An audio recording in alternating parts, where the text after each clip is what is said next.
You, the OPM icon, pop culture phenomenon, Mitch Valdez. Thank you, finally. Wait, tayo daw mag-uusap.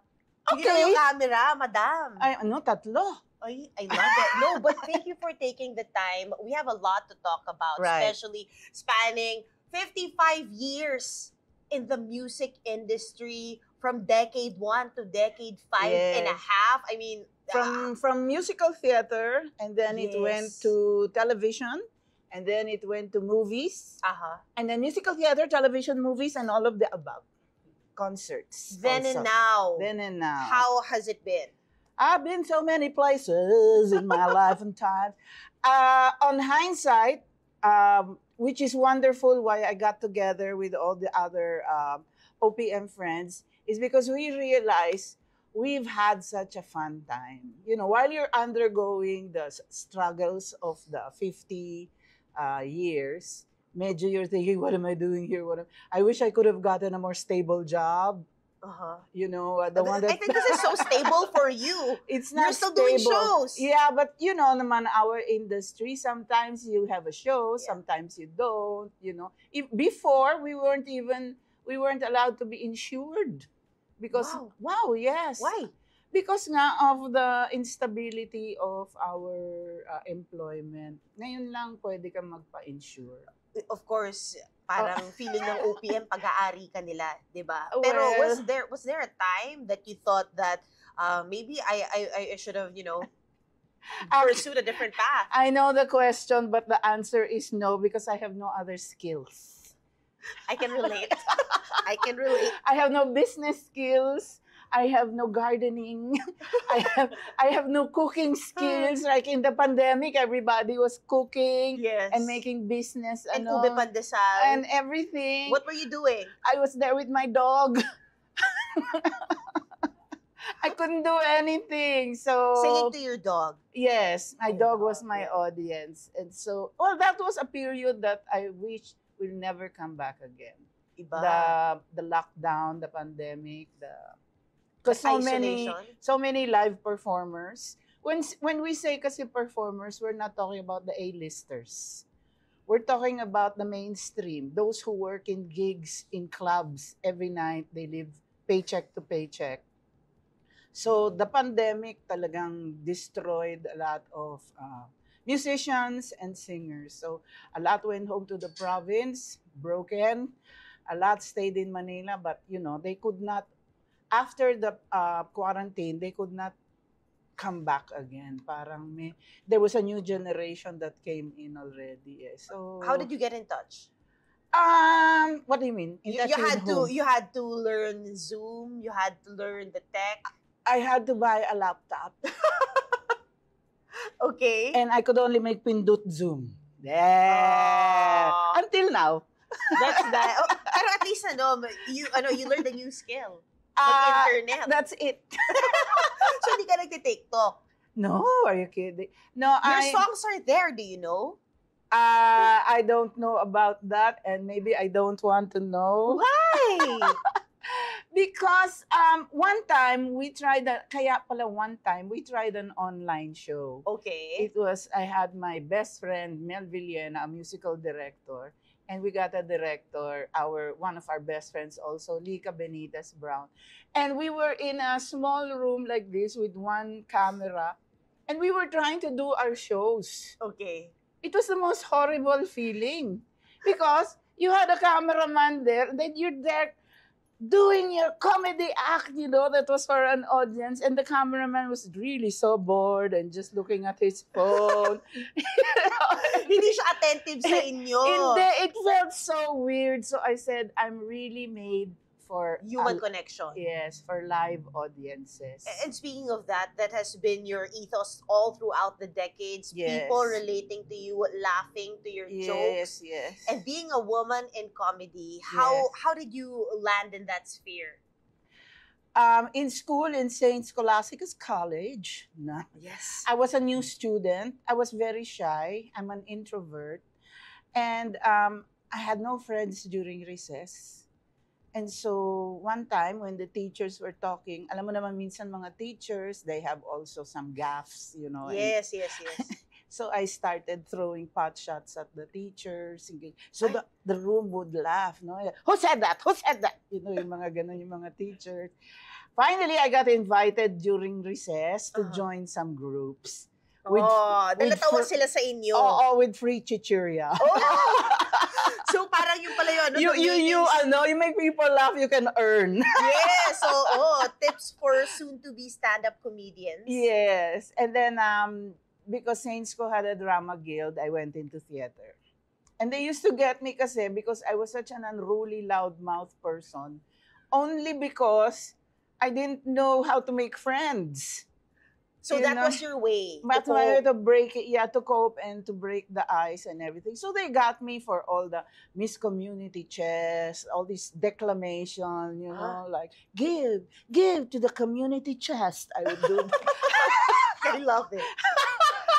And that was 70s? No, that was 1964. So I was 13 years old. Oh, wow. You were ahead of your time. For kung 1964, ganun ka na po magpatawa, we will still find it funny, the Gen Alphas. Yes. Yeah, that's still a funny Oh my God, these letters. Why? Kinaya mo ba? Hindi. Gen Alpha. Ikaw ba yun? I wish. Millennial po ako. Okay. Elder millennial nga eh. Kasi okay. after Matanda ka na sa millennial. Yes. Ano naman yung Gen Z? Gen Z. Yan na yung mga 90s. 90s, okay. 2000s. Sige. Oo. I will memorize that. Yung half ng 90s, elder millennials pa rin. I see. Yeah. But they're parents now, the millennials? Yes, like me. Yes, okay. yes. Parents na po. Okay. Yeah. How is it? It's good. Scary, di ba? Kasi Yeah, it's a different social atmosphere now to raise children. Yes, There were no social media before. So now you have no control over what your children are into. But thankfully, there are Nanirmon na. But thankfully, there are communities now. I diba? see. Na parang to guide you. Parang actually sa inyo po, no? Diba? Parang you have your own pods, you have your own community.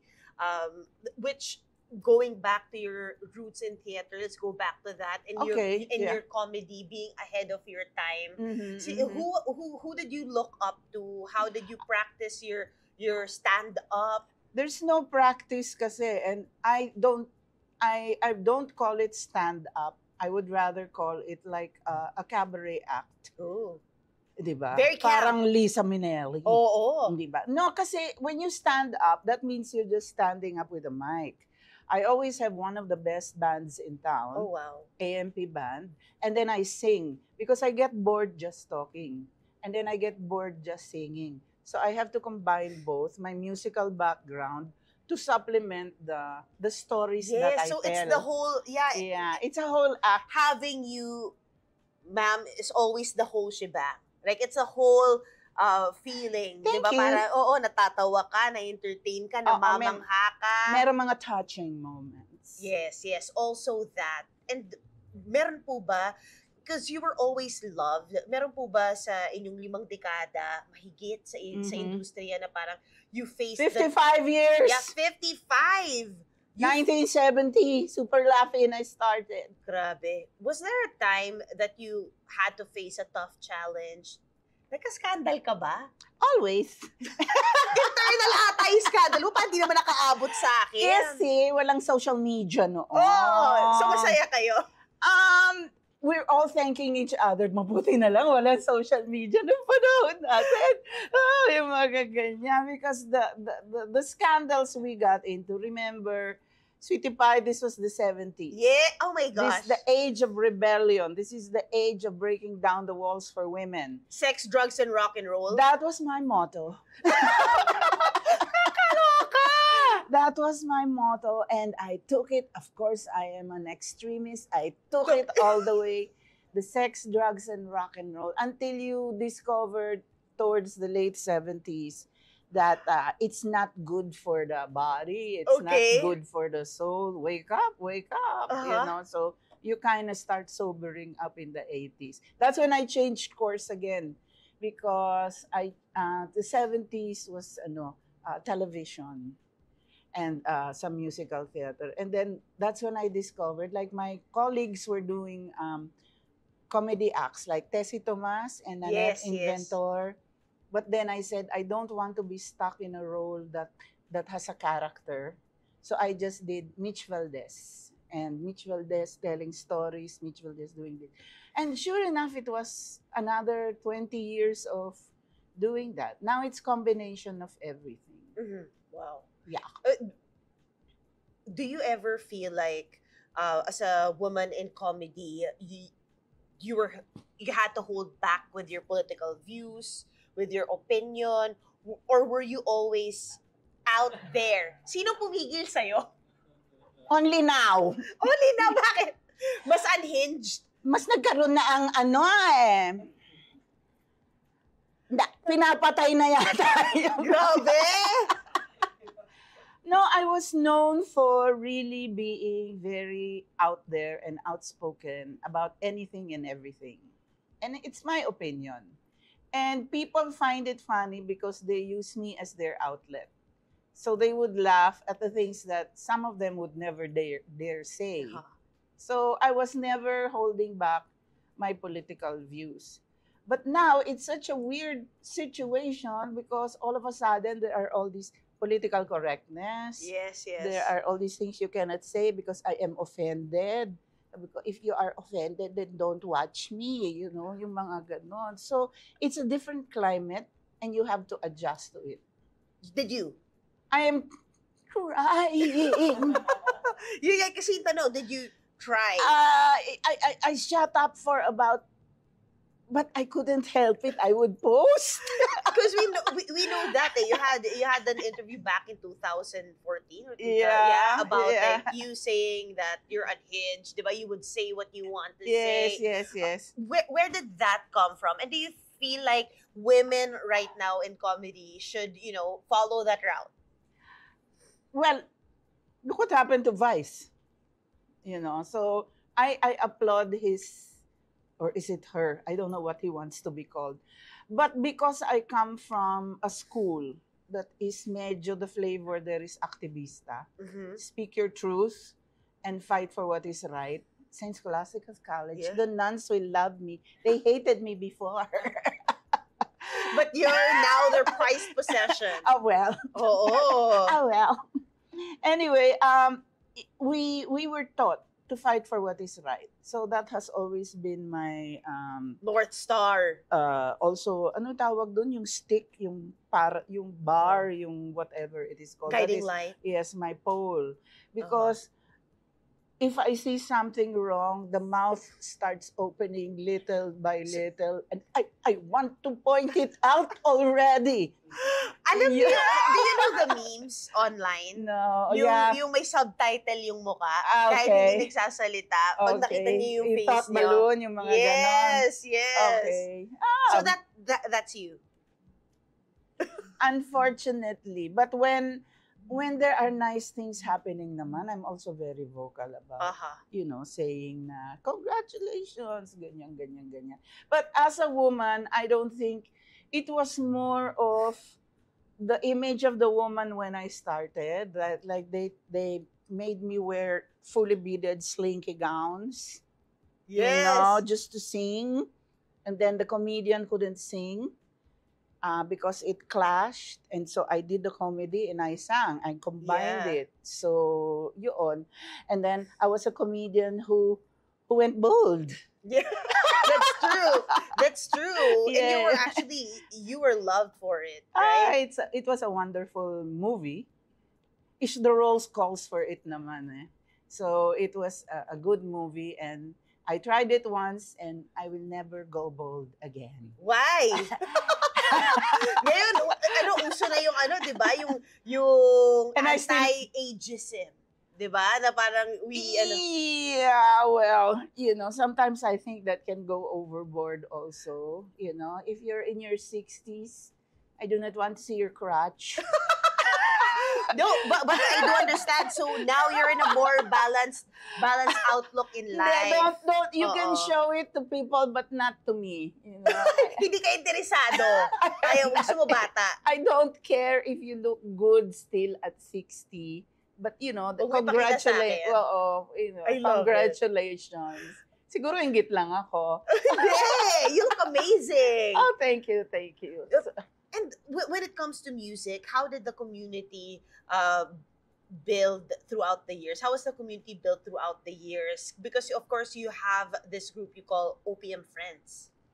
Well, okay, this is when you do a concert kasi, you practically live together. You rehearse together every day, and then you interact with your fellow singers. But then after the concert, you go to another concert or you go to another theater activity. Last December, a group of friends, we were friends, heard about some of the people who were not doing so well from our industry. A lot of them were friends. And we decided to go caroling. Mm-hmm. Wow. Yeah, private parties, small private parties. Own communities nyo. Intimate dinners, our manager, Ana Ilagan, would contact her contacts. And then just pay what you like to pay. Donate what you... Oh, wow. With you like guys. Can you imagine? The OPM and then we will caroling to you. The OPM Friends we're talking about, na sinasabing pay what you want to pay.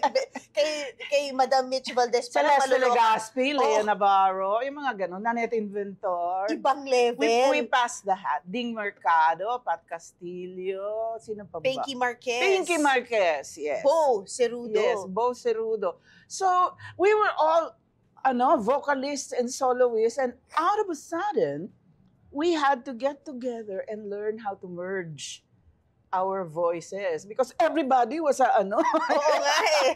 Main character lahat eh. Oo, lahat kami soloists, So now we merge, we listen to each other. If rehearsal is at 1 o'clock, we eat from 1 to 3. And then we rehearse at 3 because we have to eat and make chika. Grabe. So matagal yung chika? Oh yeah. We're sabi nga ni Ana, don't be intimidated by our names and the size of our group. But we are! No, we will accept anything because it goes to a kitty. And we have helped quite a number of people that there was no red tape, we just have to prove that you were really indisposed and things like that. And it feels so good. So we're still going around now, whether it's a big concert or a small concert or a dinner party, you have piped in music, ganyan. Yeah. So that's OPM Friends. Now, we're going when did it start last year lang? This Christmas lang. Yung nag-caroling na po kayo? Oo, nag-caroling. Tapos mamaya, may mga birthdays na, may mga celebrations na. So, yun. And then, how did you know? Sino yung mga lumalapit sa inyo? All throughout this year, humihingi na po talaga sila ng tulong? We have friends of a friend of a friend. And then minsan, you read it naman on social media or on Facebook. I see, kawawa naman is not doing well, ganyan. So, one of us calls and says, maybe we can give her something, So, we give them something. You hear about it, our industry is very close-knit.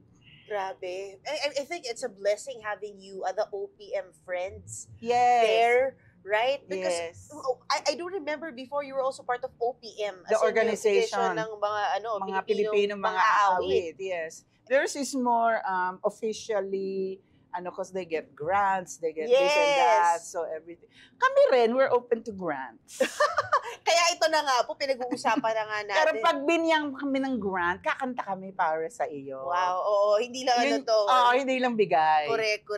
But also, yun nga, ma'am, how is the industry right now, right? Like from way back when, how do you feel like this is going?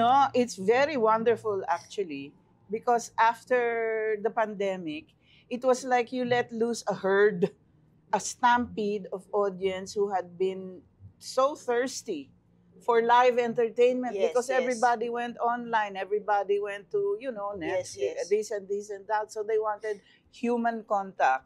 And so all the musical theaters and all the theater productions are experiencing a bonanza, a boom. And then even all the concerts. All of us in the OPM friends who were taking it easy already are now so busy individually Wow, with all their own oo. careers. And there's so many, what do you call that?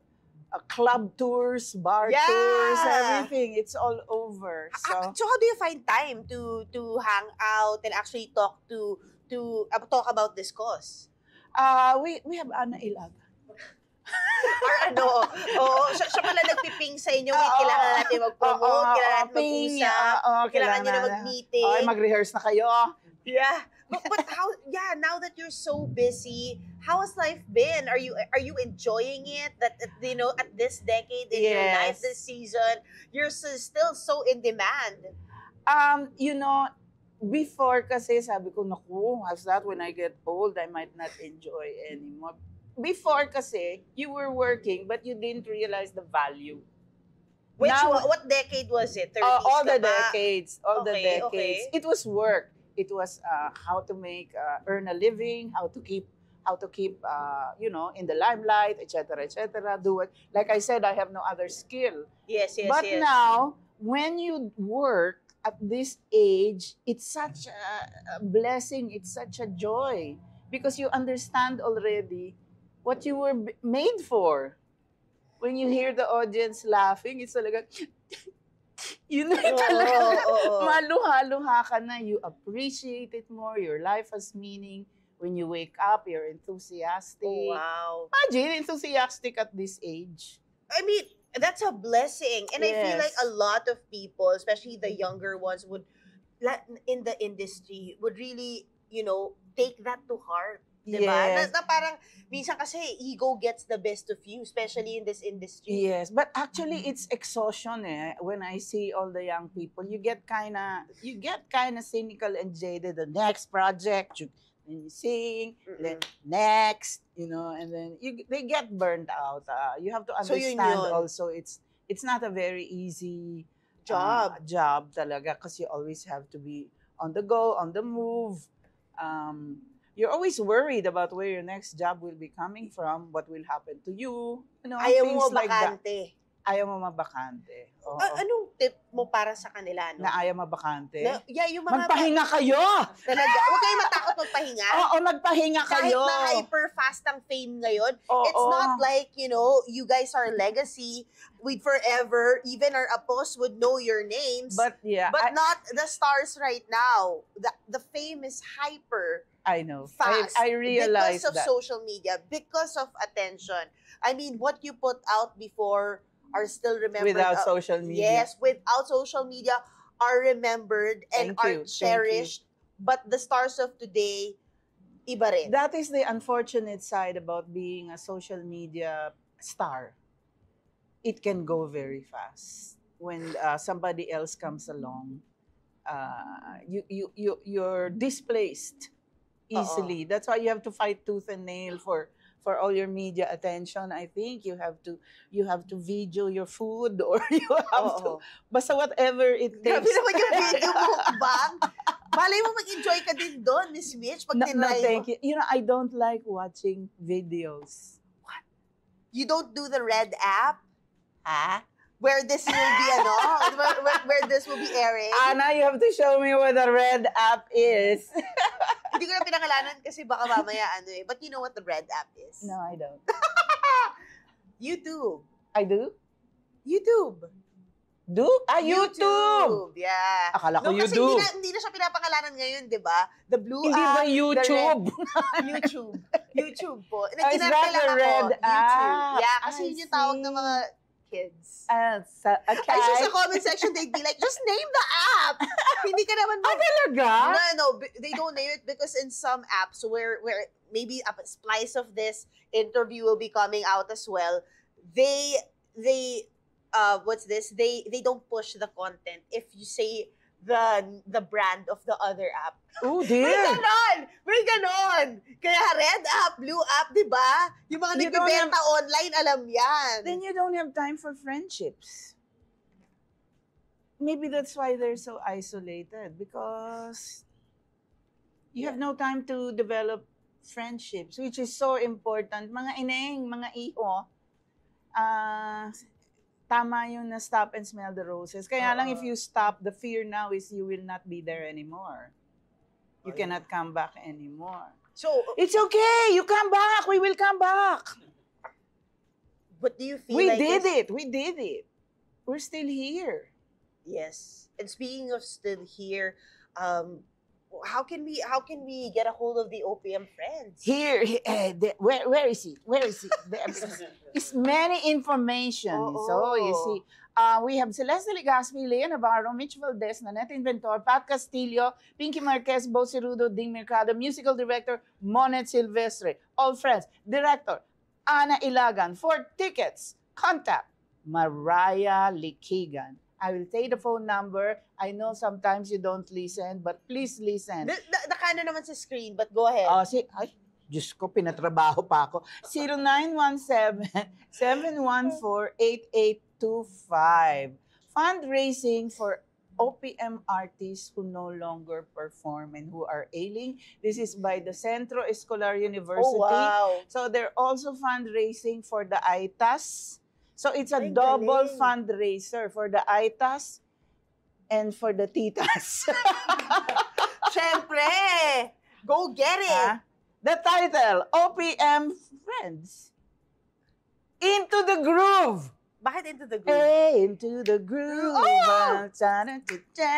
And rescue me. I love Di ba it. marunong Oo. ka? Gen Z na matanda. Oo. Millennial! Pero I take Gen Z. At least Okay. honest ako sa age ko, no? Hindi ako nag-show Millennial na matanda. Meron bang gano'n? Elder millennial ang Oo. tawag. Ah, Elder millennial. Diyos ko, may category na pala ang Yes! millennial. Because she's an elder millennial. There's a millennial pause. May mga ganun Oo, sinasabi. ang sagot ko dyan, Ano? tumahimik ka, sampaling kita. I love it! Amen! Mitch Valdez. And, ma'am, balita ako, kakanta daw kayo. Talaga? Oh. Sino may sabi? Meron Si Ana Ilagan. May tumutugtog na dyan, oh. Oo nga po, yun daw yung accompaniment. Yun daw yung accompaniment mo na sa kabilang studio. Hindi, there is this song that was specifically composed by Ryan Cayabyab and Wow. Jose Javier Reyes, yung Minsan ang Minahalay Ako. It is the Beautiful. national anthem of performers. Like this na minsan hindi na sila iniintindi. So, ang lingap mo'y hahanap-hanapin sa entabladong minsan ay sa akin. At kung ako ay malimutan kahit sa awit ko man lamang, iyo sanang matandaan bago tuluyang lumisan na minsan ang minahal ay ako.